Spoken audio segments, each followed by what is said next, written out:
Welcome to another episode of Driving to the Res with your favorite hosts, Inelia and Larry. Yay! And no music. Oh no. What happened to our jingle? I don't know. Where's our jingle? Did you lose track of it? Yeah. Well, it'd be nice if you find it. Well, we're still open. The competition's still open, right? So send your jingles in. Okay. And we can take turns with our jingles. Yeah. Last week's was pretty darn cute. Oh, yeah. It's really cute. That's a top contender, honestly. Yes. Okay. So, it's a interesting week. It is. Can you tell us about it? Are you going to sneeze, honey? Yeah. Oh, no. It's not Sia Vision. We're not recording this on video, luckily. That's an interesting way to stop a sneeze. You didn't know about that one? You just squeeze your nose and your sneeze never comes. Sometimes it does anyways. No, I was taught to push on your upper lip. Really? Yeah. Does that work? Sometimes. Not very often. If you squeeze your nose when your sneeze is coming, usually it does work. Okay, well, I'm going to try it. Yeah. But I don't have a sneeze. Where did you learn that? When I was little, I don't remember.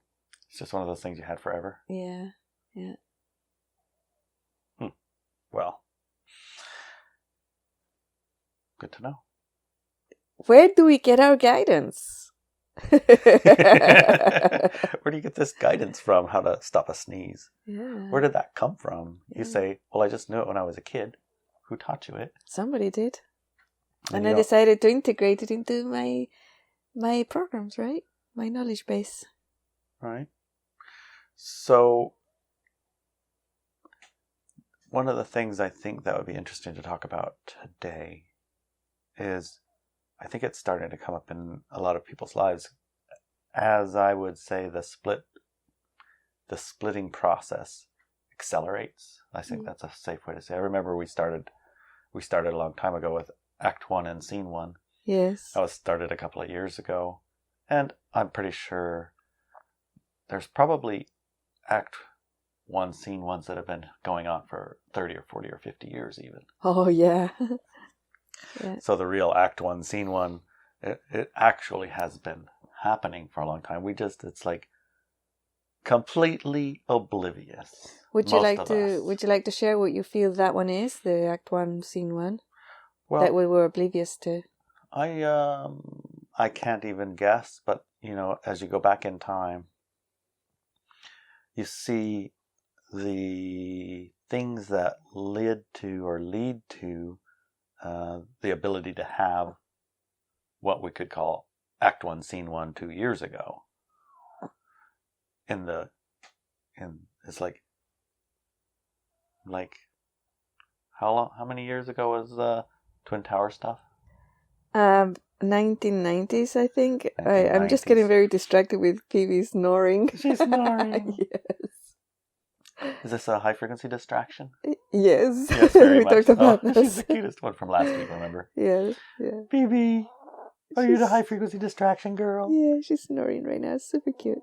Yeah, she had the best day and the worst day yesterday. I know, best day and worst day yesterday. She got bunked by a metal door thingy. Yeah. She went, I. And She then cried. And then the giant Tiny landed on her. Giant Tiny stepped on her, back foot. Yeah. And she went, I. But the whole time she was in heaven doing whatever she was doing. Yeah. She was on the beach running like crazy. Yeah. So she just needed a little bit of hug from her mommy.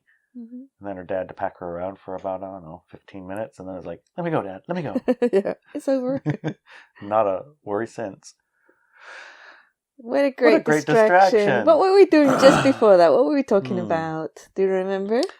Well, I think what I was trying to say was, at some point, we realized Act 1, Scene 1. For us, that's Act 1, Scene 1. It's the first time we noticed, hey, there's something going on. Yes.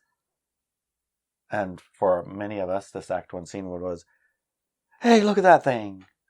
That's the most whatever thing that ever happened in the whole world. That's so serious. We really need to XYZ. Yeah. And in the Act 1, Scene 1 world, the drama is designed to push you to voluntarily choose something. Necessarily, obviously, low frequency, but oftentimes you don't need to be manipulated into choosing high frequency things, right? Mm-hmm. You don't need a manipulation to do that. So one of the things that was very clear to me in 2011 was that we moved from the entire collective and collectives of Earth expanding their awareness and going into a higher frequency and becoming adults, basically, to only a small percentage of them doing that, and the rest continuing with the light-dark paradigm. So basically, there was a split. Mm-hmm. But before that, the plan was everybody does it. Everybody jumps into the new paradigm. And this bringing up the choice, that was Act 1. And I'm thinking maybe it started in the 1800s, but definitely in the 1920s or 1910s, for sure, 100%. Mm-hmm. This began. And the way it worked was everybody was agreeing to do this jump in evolution at around 1960s and 70s. It was supposed to start happening, very gradually going up, and all the systems in place for us now to basically be in the new paradigm. However, the first act was multifolded into creating a situation where the choice of the person stayed unconscious enough so that their choice came from programming, mm-hmm. right? And an addiction to drama and hardship.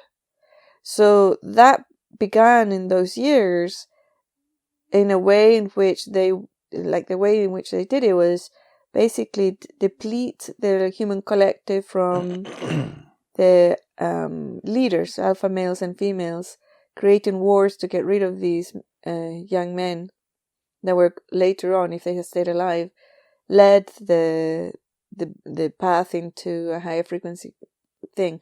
At the same time, they changed the human diet to be depleted of life force, so that even though in the 1920s and even 30s and 40s, people still had an enormous amount of energy and constructed an enormous amount of things in the wilderness and just about anywhere on the planet, they were able to live healthily and really create and forge through to living well into a situation where here in the United States is a perfect example, but I can see it also in Ireland and among the working classes as well in England. And Spain. Those are the places I know because I lived there in those for many years, and it was a very strong drive to create alcoholism, a dependency in alcohol, mm-hmm. so that a lot of attention went from that creative spark, that energy, especially in men, into an energy of where's my next drink. Right? Remember the Noah movie we were watching? Noah, I don't know, it was like 10 years ago, maybe 5, where God floods the planet. Oh, he gets on the ship yeah. All this Noah's drama. Ark, yeah. Yeah, and all the drama ensues on the ship, and then finally the water goes away and everything's great and the animals run free, and he goes off into a cave naked to grow grapes. Yes, so he can make wine and get drunk. Yes. On the beach. Exactly, that is the thing, right? Yeah, that's ridiculous. It's a very huge... that's what you're going to do. Yeah. So, and then, the whole drug cartel thing, and it's been already proven that the majority of the drug cartels in the Americas were driven and paid by the CIA, and that's in the CIA files on the internet. It's not like it's a secret, right? Not a secret. So... But it's a secret. It's a secret for you if you want to be asleep to it. Yeah. But so staying asleep to it is part of the split. Yeah. Part of the split. And all the governments around the world that were moving into the new paradigm structure of people choose what they want and all these type of things, those were all removed. The presidents were killed and all that, again, by the CIA and other companies. So all of this like there was a lot of, around the world also, there was a lot of ritual sacrifices in mass scale sacrifices to kill the spirit of the new paradigm. So it was like, yeah, you're right, it's not Act 1 right now, but although we feel it might be if we just woke up or we were oblivious to what was happening around the planet before that. But the amount of energy a person has today compared to the amount of energy a person had in the 1920s is radically different. I know different. People can be completely exhausted from getting up in the late morning and going to work on their Zoom. That's the energy. That's it. Yeah. And then, of course, you have lunches and breaks, and if you're working from home, you have self-voluntary breaks, I guess. Mm-hmm. And you can go get a breath of air and walk around and still at the end of that day, whatever time it is, probably if you're workahomers, you can skip out a little early as long as you got your email with you, I imagine. Yeah. That's what 6 hours of Zooming maybe, or 6 hours of online checking in on work, and that's still can tire you out. Yeah. And you haven't climbed a single mountain, mm-hmm. or packed any water mm-hmm. up the hill, yeah. or chopped your firewood, or built a fire, or ran around for 2 hours collecting the food in the woods, or any of that stuff. Or building a house in the middle of the woods. On your side time. Yeah, and while having a baby. With two babies. Yeah, while giving birth to a baby. Okay, I need to make the jams now for the winter. And the food that you have available, oftentimes winter especially, is, what you can preserve with a bunch of salt or... Yeah, or sugar. Sugar or some honey. Form of honey or... Oils. Or smoke. Yeah. Yeah. And so you might eat once a day or something. Mm-hmm. Less input, but way more output. Yeah. Exponentially way more output. Yeah. So that's part of that first act. I think also part of that first act was the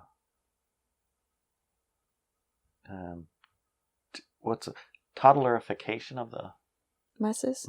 Yeah, keep them toddlerified. Right, and the in some way the adults mm-hmm. who finally get to the age of adults have been toxified to the degree that their Alzheimer's or all the other stuff, their time that they would be... Well, the wisdom keepers. The wisdom keepers is destroyed by toxins. Mm-hmm. So the aluminum in the or whatever. All the jab things. The ouch all the in my arms, whatever. All that stuff accumulates over a lifetime, and then at the point where, you should be leading 40 or 50 years of adult. Here I have I have enough experience of living. I know what's coming and how it works and what to do. It's like my living part's like autopilot, right? Yeah. And I can spend my head space on expanding my awareness a little bit, and then collecting those expanded awareness nuggets, which might be like my life plan or focus or something like that, and apply them to what I'm doing. Not just myself, but the next out, the next out, the next out, right? Because you have enough energy and space to go past you. Yes. Past your survival, right? Yeah. One of the things I wanted to talk about is how to recuperate all that energy and mental clarity, and we'll do that on an hour 2. We'll get in some good details on that, because we're experimenting with quite a few items to see how they work. That should back our energies. Yeah. So, but the other thing, like you mentioned, how an individual has been kept in a toddler state for most of their life, and then destroyed when they should be the wisdom keepers. They become the opposite and mentally disabled and everything like that. I wanted to tell a little story. So, yesterday I was listening to a book, an audiobook. It's just a novel that my son Brett and I listen to. We choose like series or whatevers, and we listen to them together, and then we can discuss them. Anyway, he found this series of books. It's children's books And I was listening to them, and several times the main character, who is a person who is immortal, became immortal in the 1800s. She kept saying, "Oh, this kid, that is running around, he should be home. But of course he's 14, and when I was a kid, 14, you're an adult." So it's hard for me to remember, oh wait, he's not an adult. Nowadays, he's a child. But when I was a kid, when I was 14 and my brother was 14, we had to figure out our own lives because we were... You were adults at 14. Yes, exactly. Right? So her language sometimes she kept mentioning, but we were actually adults. We were not these types of 14-year-olds. We were actually knowledgeable and had skills and were expected to contribute to the family and the tribe. Mm-hmm. Right? And it was like, I remember when I was a kid, I lived in a neighborhood of England where one of my neighbors, well, the couple was she was in her late 80s and he was in his 90s. And he was strong and he kept his yard going and his house, he was really strong. She passed away a few years after I moved there. But he carried on and he was very strong. He was really strong. Mentally strong, physically strong. And the only thing they had is like he had to use a cane, when he went for long walks, he'd use a cane. Short walks, he didn't, right? But one of the things that he used to teach me how to grow food in the garden. And one of the conversations we had was that when he turned 14 in England, he was legally an adult, and he had to go out and find a job and provide for his family. Mm-hmm. Because his family, his mom and dad, and about 14 or 15 brothers and sisters, and he was one of the older ones, so he had to contribute to the family and basically take care of the younger ones too when he was there. Mm-hmm. So it wasn't like, I'm still a kid and I'll play computer games while you mom and dad go and work and provide everything for me and drive me everywhere so I can do all my extracurricular activities and all these type of things. It was not like that at all. And I said, really, 14? He said, yeah, 14. I had to go and find myself a job. And I said, well, what did you do? Well, at first I went to the mines, but I didn't like it because when you go into the mines, you know that you're not going to live very long because the lungs get full of the dust and the fumes, and then you're going to die in your 40s or so. And you go in knowing this, so I decided, nah, I'm going to do something else. And he started telling his stories of all he was a sailor, he went, in the ocean, he worked in factories, oh my gosh, farms. Mm-hmm. He did everything. Mm-hmm. But he started at 14 and he was expected to, right? And then for most of his life, until all his brothers and sisters were all grown up, and even afterwards looking after his parents, he didn't think, oh, this is my wage, my money, and I'm going to do whatever I want with it. Mm-hmm. It wasn't like that for him. Mm-hmm. It was more like he was always part of that money throughout his life went to his parents. So that they could take care of his brothers and sisters, even when he was traveling. I think when he went out to sea, he didn't even get paid. The parents got paid. And then when he came back, they had a little bundle that was his percentage, His share. His share, yeah, his share. So it was a very different, and this was after the Industrial Revolution. So it was very, very different, but and even the Industrial Revolution, we can say, was a move to divide the tribe, to divide the family unit, to divide and make the person I, me, and myself instead of me and my family, or me and my tribe, or me and my village, right? Mm-hmm. So that was one of the first acts. Divide the tribe, divide the village, divide the family.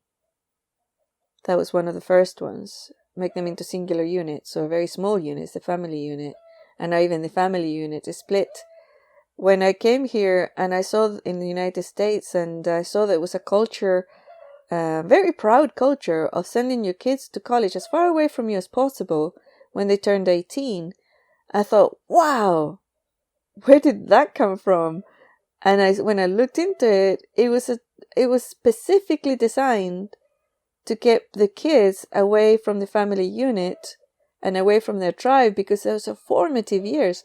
Between the ages of 18 and 24, they're formative years where you link and you find a partner, you might get married, you find your place in the world and everything, and you do it away from your family, away from your tribe, away from your neighborhood. You're very unlikely to come back.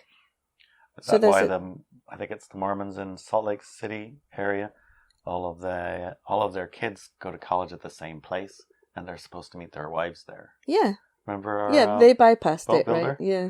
His son he just got done with his mission and he's back, and he was doing a little bit of work with his dad for a month or so on the boat. And he's like, I can't wait to go to college so I can find my wife. Yeah, exactly. Yeah.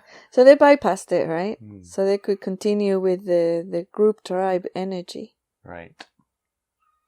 But yeah, it's the Act One. I mean, that started a long time ago. Yeah, it's Act One, Scene One, except for like Homer Odyssey. We've listened to that movie since 1,000 years, 2,000 years, 3,000 years ago.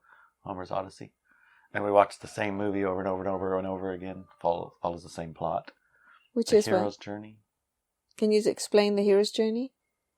I'm pretty sure if you do a little research, you find almost all movies that get approved follow the same plot line. Yes. So what is the plot line? Is the same one originally, quote, quote, originally told in Homer's Odyssey, which I imagine is a story that's been told before even that, which is a hero's journey.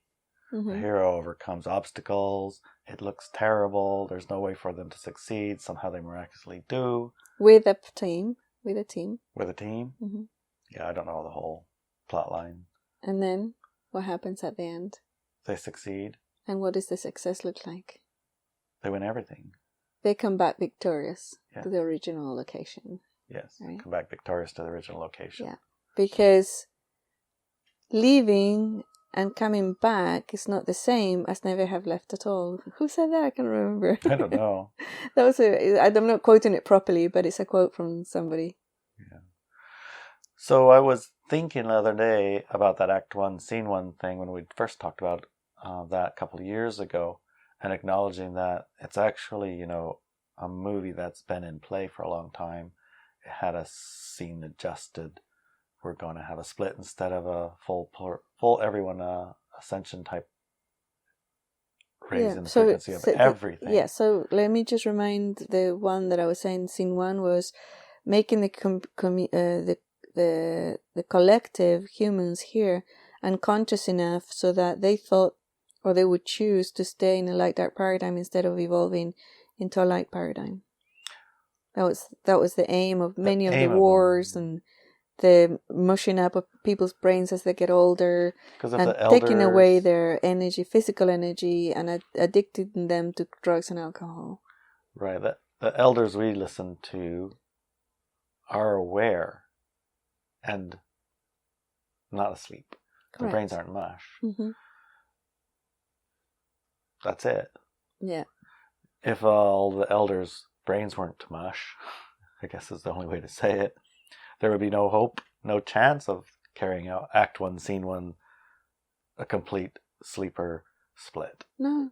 It would be impossible. It would have to be a conscious, aware split. You would have to yes, I know, but this is the one I want. Yeah. I want some drama. Yeah, some suffering. Some torture, some war. Yeah. Some victimhood and some aggression, martyrdom and savior. So, in a degree, at some level, it's free choice, obviously, and a choice to continue it, but the choice is an unconscious choice instead of a conscious choice. Mm-hmm. And it's an unconscious choice both for a lot of light-dark split and also for light split. There's a huge number of light people who chose the choosers who are also completely oblivious to it. Yeah. But they have also made choices that support the moving into a light, but they're not because of that, right? Right. They're because of something else. What is that something else? Is that their life plan or their I think there's their higher self choice, higher right? self choice? Yeah. So I would have thought that a higher self choice, would be independent of whatever manipulations that a conscious sort of like manipulation level on this reality in the dream, Mm-hmm. I would think your higher self would see through it. Yeah. And not go along with manipulations. Manipulation is also a choice. Do you choose to be manipulated? And to stay Mm-hmm. asleep. Yeah. Like, I want to go there. And I want... How did they know? How did they know when they said they were going to come here that the plan had changed from everyone to like 80% are going to stay light dark and 20% are going to split to the other reality? How do the higher selves deal with that change in life plan? Because our choices, even from a higher self perspective, are not written in stone. And they're not We always have the choice to change our mind. Always. That's the nature of free will. You can always change your mind. So it could be unsettling to have come to this planet for the purpose of raising the frequency of the whole planet, and then find out midstream or at the point of your maximum theoretical power that now that plan's different. We're not going to do that. We're doing something different. Does that happen all the time? I don't know about all the time. The whole collective decision changes? I don't know about all the time. I've only had experiences of incarnation for 50-something years, so I can only tell you mine. And I can see that it happened while I've been alive once. So not that often. No. And also, I think that might be a part of the reason that much of the light and light dark are taking their decisions in the dream instead of out of the dream. Mm-hmm. Because I'm sensing that if everyone were aware of it, then the choices they're making right now wouldn't be the same ones, or it would be very much harder to carry it out. Probably it would be very hard to carry it out. Because really, if even people picking light dark aren't going to fall for an obvious thing. Mm-hmm. Ooh, well, that reminds me. Yes. Barrel without part of the expansion of awareness is that you connect at an experiential telepathy level with other people that are at your frequency, right? Or even people who are not at your frequency. Mm-hmm.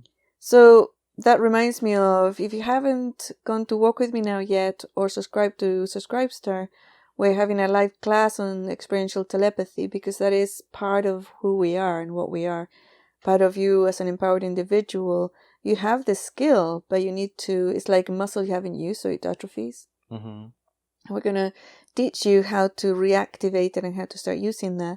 But it's like that decision, like you said, would it be impossible if we were all awake and aware to have a light-dark paradigm anyways, like even at all?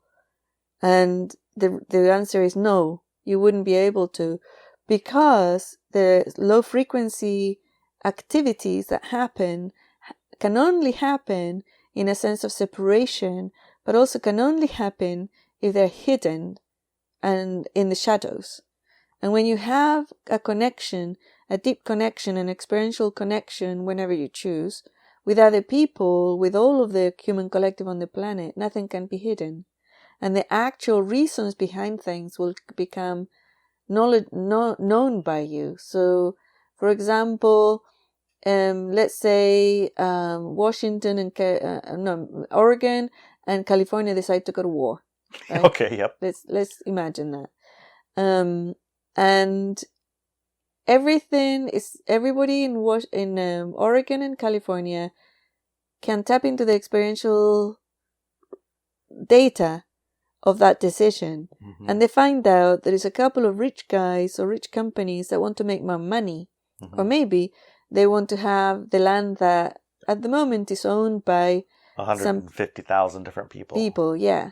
So they decide to create a war in order to bomb that land and kill everybody there so they can take it over, right? Or just to sell guns, because they sell guns and bullets and stuff, and they're running, they want more and money. probably bandages too. Yeah, bandages, Guns, bullets, Guns, bandages. drugs. And then rebuilding companies. Yeah, rebuilding companies, rebuilding all the roads and everything. Construction. Mines. Yeah, or maybe they have land somewhere else and they tell people, hey, you can come over here and buy this land. Yeah. So they leave the war zone to go somewhere else and boom. Create a push-pull, artificial push-pull. Yeah. But everybody would be aware of it. Wait, what? I know people in Oregon, they're perfectly fine. Or I know people in California, they're perfectly fine. I'm not going to go shoot them. No, not that. Not even that. Hey, I can see that this war... You guys are just trying to trick us. Yeah, are trying to trick us. So, no, that's not going to happen. Not going to happen. Yeah. Do you see why that's impossible? To continue like that paradigm when everybody's aware and connected at that level of awareness, it's impossible for them to have a low frequency engagement. Completely agree. And that's, I think, I agree with you 100%. That's exactly what I'm trying to say. And that's part of the process of the split, that we're just trying to become awake and aware too, right? Which is asleep, picking light, dark. Yeah. Awake, picking light, dark. Yeah. Asleep, picking light. Asleep, picking light. And awake picking light. Picking light. Yeah. And we'll often take those terms as a derogatory. Oh, he's a sleeper. He's sleeping through the process. But that's not accurate. That's judgment, right? Yeah, that's more like righteousness and judgment. That's righteousness and judgment. Yeah. It's perfectly fine to have the experience of going through the split without even knowing there's a split going on, and picking whatever reality it is you want to experience without being engaged in the whole, hey, everybody wake up, this is what's going on. You don't have to wake from the dream to go through the split. But there are some who probably need to, right? Because, well, they want to experience it awake. Yes. Right. So it's a simple choice of how do you want to experience this? Knowing what's happening or not knowing what's happening? Right. Now, some people have to have the not knowing it's happened to make the choice that they made. Yeah. Because if they knew what's happening, they wouldn't choose that. Right. So that's where it's a voluntary choice to experience a thing in that asleep state. Yes. So going around and slapping them up and say, hey, wake up, wake up, wake up. That's the opposite of the right thing to do. Yes. Because what's going to happen if you try to wake up someone who's asleep picking their light dark split, and you're trying to wake them up and make them change their mind? What's going to happen, do you think? Battle. You're going to get drawn into the light dark paradigm, right? Right, through righteousness, savior, martyrdom, all the above. So can you, as a awake, choosing light, get dragged into light dark and continuation and feeding the light dark and sort of like hamstringing your own process? Yes. Could you go from having chosen awareness of light to go to, well, I'm going to be awake and actually pick light dark? Can you be kind of tricked into it? Yes. Oh man, you guys better be careful. But the tricking is not you being a victim. The tricking is you deciding to be tricked. Yes. Because if you're responsible and awake, then you are falling for it, knowing you're falling for it. Yes, exactly. And so you could say, oh, wait. Ignoring all the signs, ignoring all the niggles, and the niggles, the signals, the knowings, ignoring all those, That's a kind of conscious awareness of going in there. So because you ignore them. Right. But. Here's a but. You ready for the but? Yep. The but from the awake and aware that you're doing this part is at some point you become even aware that you're doing it. Yes. Like right now, you're probably listening. You've probably done this, try to wake up somebody wearing a mask, for example, or whatever. And it had like righteous indignation or who knows what. It's like, gosh, you people, exhausted, whatever. Yeah. And that doesn't mean that now you pick the light dark reality. No, it means you fell for it for a bit. It means you fell for it for a second and you've pulled yourself back out and went, oh, wait a minute. Wait, I'm feeling this is low frequency niggles. energies here. I'm feeling annoyed, frustrated, righteous, and Yes. oh, those are all feeding the low paradigm, the low I'm frequency feeding that. paradigms. I'm feeding that. I Yeah. didn't sign up for that. I'm signed up for something else. Yeah, so why am Why I don't spending all my energy I know I feeling should. these feelings when I could be spending all that energy creating a new paradigm, embodying that new paradigm, and finding Right. really good allies to create that beautiful paradigm? Yeah, exactly. Remember the homework that we put out for the... I'm pretty sure it was last month's Subscribe Star. Or Could have was been. it? One of our calls. Yeah. We had homework for the month. Do you Yes. remember? Or the Yeah. week? Yeah. Was it Something week? like that. I don't know. It was Maybe some somebody homework. can remind us. But the homework was to walk up the river and collect a crystal. Yes. So if you're awake and aware of the split and you're high frequency, your homework for the month was to go out to the river. Not river, but just The go creek, out into the woods, into into Gaia the and collect forest, beautiful crystals. into the desert, into the whatever terrain you have, and to find a crystal. Mm-hmm. That was your homework. The light beings, yeah. Well, the dark beings, their homework is create a war, Yeah, create financial collapse, and create health crises all over the world and all these type of things. Right, that's their we homework. get to go out and collect crystals. Yay! Yeah, but the point is that doing that, even knowing that was our homework, only one person I know did it. Answered and raised their hand. Yes. Yeah, I did that. Yeah, no, nobody quite else a few did it anyway because they do it, but they didn't. But not do with it the as consciousness the of the intent homework. for that being the homework for the mind. And that is the perfect example of disengaging. Disengaging from the high low light dark frequency split energy and empowering it, and empowering the other, the one you're here to embody. Mm-hmm. Because there's not many of those wars, economic collapses, or pandemics, when you're hunting for crystals in the forest. Yeah. Probably won't find any. Right. Anyway, it's a process. Accept it, I guess. Accept it's a process. Follow your niggles and your plan. Now, just saying that is a little easy to just say. Mm-hmm. How do we actually know we're following a niggle? Well, it's a couple of things. One of them, go to ineliabenz.com and buy the course, if you haven't got it yet, called Your Angels and Guides. Because niggles aren't all high frequency. Right. Right. I got a niggle, but it not necessarily not necessarily high frequency. And then you're going to do an exercise called Clean Your Entourage, which means you clean all low frequency entities and beings from your life. Yes. You clean up their capacity to influence you. To give you niggles. Yeah, basically. Because oftentimes we'll engage or enlist guides and angels from a low frequency state of desperation or terror or survival or something to help us through that, right? Yeah, or to have that experience. Okay, have that experience. Yeah. So also in that course, you're going to learn the languages that you can create in order to communicate clearly with your angels and guides. But also remember that your own authority, your own higher self, your own expanded awareness is able to communicate with you in many, many ways. And those ways are things that you have figured out somehow in life. And there's lots of examples of those niggles coming from that area of life, right? From that expanded awareness that you are your higher self. Oftentimes we'll use things like synchronicities to say, hey, hey, hey. Mm-hmm.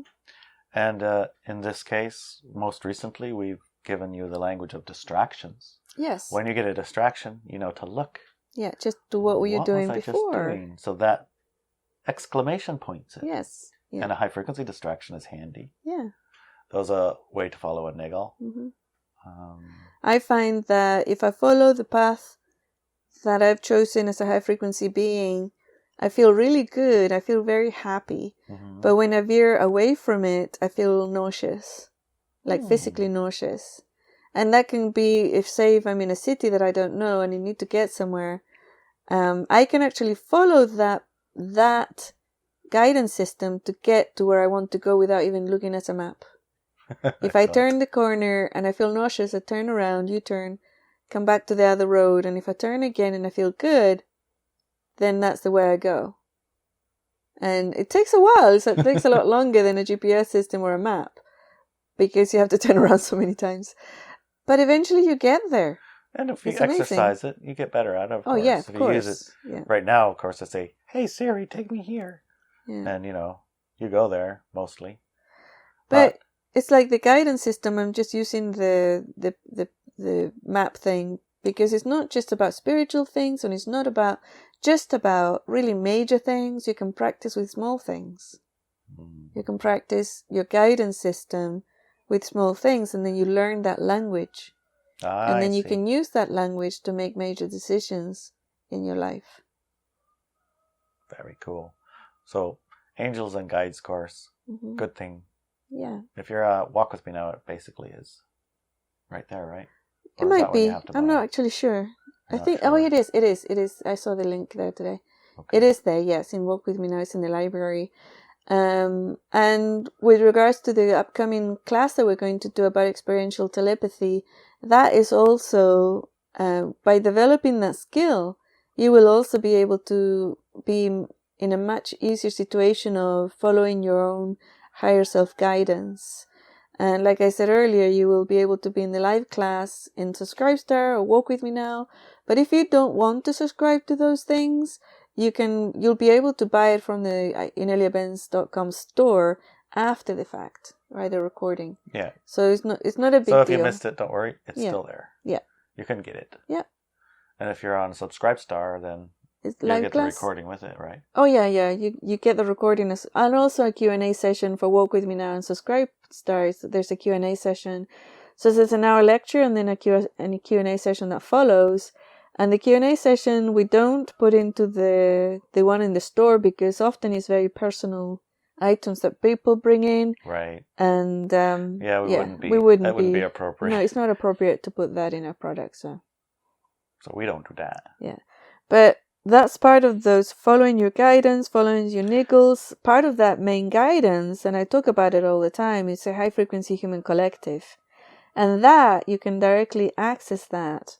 And also I mentioned Gaia, and to me Gaia is just the spirit, the essence, the sentient aspect of planet Earth, which also includes all of us, all the trees, all the plants, all the bugs, all the water, all the minerals, all the crystals, all the mountains, it includes everything. And to me, one of the best ways in which to tap into that enormous amount of wisdom, but also energy, feeling, being supported and being of support, my strength is your strength is my strength type of energy, is through experiential telepathy.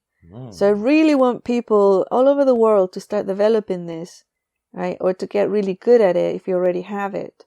Because we all have it. It's just that in most people, this capacity is atrophied because all of Act 1, all of the educational system in the world, one of the things that they have very strongly is to delete that skill from your skill set, to delete it, to stop it. Yeah, and it seems like it takes 12 to 15 or 18 years of repetition to kill it. It's not like an easy thing to kill it. Yeah. A couple of side notes to that. We were listening to George Wiseman interviewed on freemantv.com. Oh, yeah, and that's right. He was explaining his aquacure. Most he was explaining his life. It's a bit of a life journey story. Yeah, what I love brought that him interview. to bringing the aquacure to being. Yeah.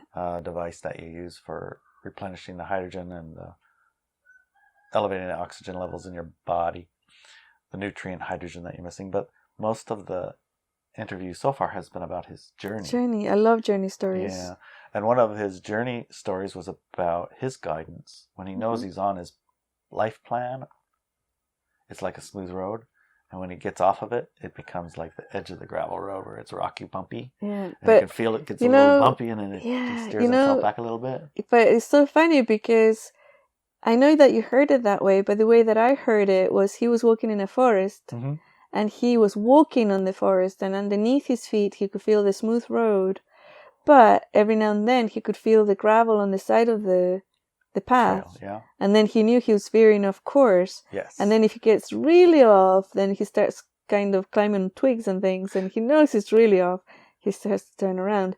But that's the feeling that he gets when he's veering off his life chosen course. Right, I mixed up his truck story with his walking the forest path story. Yeah. But that's how I remember too. It got rough. Yeah. The road, edge of the trail got rough. I mean, you might be right, but I felt it differently. I think you're right. Okay. I think you're right. And to me, to point out that difference is that when you're feeling it with your body, it's very visceral. Mm-hmm. It's like when I said, when I veer off my path, even on a map, you get, it's nauseous. It's physical, and it's my physical body feeling really happy when she's on the right path. And it's the same with, let's say, relationships, or where I live, or what decisions or what courses I want to give. They all come back down to that. Do I feel enthusiastic about this, giving this lecture, or this course, or this class, or do I feel nauseous, right? And then if I feel nauseous, okay, I have some of the data must be inaccurate. I better go and revise it. And until I feel really, really good, then I know, okay, this is good. For me, I get this sinking feeling. Oh, because you're captain. Yes. Getting this sinking feeling. That's my first clue. Yeah. Look at it. Yeah. And I have gotten that sinking feeling and then looked at the thing and decided that that's still the thing that I need to do to get me back on my path, because I'm a bit stubborn sometimes. Oh, yeah, you are a bit stubborn. So, I mean, sometimes I use a sinking feeling process, which isn't the most high frequency way to go about it. I'm not suggesting you do this, but it has happened, especially in the past when I had a lot of what I would call low frequency angels and guides. Before you clean your entourage. Before I clean my entourage, yeah. That sinking feeling would be the path that I would take. Wow. On purpose. Wow. So at the other side of it, I would be cured of whatever thing that I was, wanting to experience, I guess. Don't do that. Hey, I'm not saying it's the best way, but I'm just saying it did. I'm also saying that it worked, but it was a miserable work. Well, sometimes if you're addicted to drama, for example, you will follow that sinking feeling because you need to get your fix. Right? If you're not addicted, exhaust that experience. Yeah, exhaust it. You need to get that fix. Or think that you need to exhaust it in order to go through the other side. But those are just parts of the addiction personality. In my opinion, it feels like somebody who continues to have or go for those type of experiences because they're addicted to that. Or maybe it's because it's familiar territory and they don't know how to function outside of it. Right? I think so they could keep going back and back, or they're exhausting because, feels like a combination. If you think, okay, I just want one beer and that's going to exhaust my desire for the beer, it's wrong, because then you wake up the next morning, you don't even know where you are, because it doesn't get exhausted, right? Yeah, I was thinking more of a situation where I got involved in that squid boat in San Pedro. Mm-hmm. Even though all your niggles said not to do it. No, that wasn't what happened. No? Not at all. No, they didn't get niggles saying don't do it. Okay. What I got was a choice point. Mm-hmm. And I knew one side of that choice point was going to be, my entire world was going to get shaken up and dumped out. And the other one, things will be the same. But the world that you wanted to get dumped out wasn't a good high frequency world. No, and I needed to disengage from it in some way, but I didn't have the tools or the angels or the guides, or there wasn't a high frequency way that I was cognizant of at the time to move out of it, because it was far too comfortable and supportive and supported. You know what I mean? Mm-hmm. There wasn't, as it was at the end of that shaking up, it still was barely enough to eject me from where I was and where I wanted to be, you know. And it was extreme. In my book, very extreme, you know. I remember finding myself on the street, washing up in the hose outlet in the middle of a parking lot, going, holy crap, is this the reality I'm picking? This is where I want to be? Wait a minute. And it was like an awakening moment too. Yeah. You know, it was a complete, I turned up the knob of awake from -10 up to 0.0001. And it was just still a I, me, myself thing. Yeah. But does this the I, me, myself I really want? You know? So I'm not saying that's the best way to do it, but I knew at that choice point time that this was a thing that wasn't going to be easy, but the end of it was going to... the end of it was like climbing Everest, I guess. It's like, you know, there's not going to be pleasant the whole way up, but the end is going to be worth it. That's how it felt. I'm not sure, and I imagine that if I had instead done Ascension 101, actually done the course and used the tools, I wouldn't have needed any of that. But what do you think that would have looked like if you had the tools and used the tools instead of going down that path? Much faster, much more high frequency consequence even, you know? Because the consequence of that destroying, burning down your world, I think that there's repercussions, you know, in your relationships. So like with my kids and things like that. Yeah. So those relationships would have come out on the other end different, and I think better. Okay. But, yeah, that makes sense. Yeah.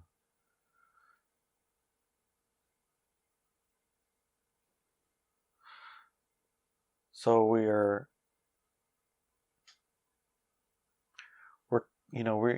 I'm sure many of the people who are listening, anyone who's listening to this, has some idea of what we're talking about. And they've made these choices and probably been aware of these choice points at a point in their life. And they might, and they most likely are, the majority of us, just becoming cognizant of that, you know? Although there's some that are way advanced, and I'm sure they're like, oh, I knew that, and I knew this, and I knew this too. But there's a good pile of us who aren't. And when you become aware of this choice point, in my case, it felt like I had only one choice, yes or no. But there were more choices. Now, in this time, you're not alone. You can, you know, pick that tumbled up, shake the whole thing and destroy it way consciously and go through it and know it's going to be difficult and hard and all that. Not the easiest way, not the most fun way, not the most high frequency way. You can pick that way. Or you can become and stay aware of your choices. Know that maybe you're at a choice point and go through this choice without having to blow everything up, right? Pick a higher frequency path through it. Yeah. And those are being aware of a handful of things, like who are the 5 people around you influencing your co-creation, right? Ascension 101 process of some form, and I say that's the best, the most effective one I've ever encountered, and everyone that I know that's done its experience of it, it's like there's nothing else like it, really. That's a complete reconnection and synchronization of all of your subtle bodies. And your physical one too. Yeah, all your subtle and physical bodies. And finding your tribe of high frequency co-creators. Yes. And supporting and being supported by them, not just finding them, but actually engaging with them. Yeah. So they become your 5 people or however many people you want to call it. Yeah.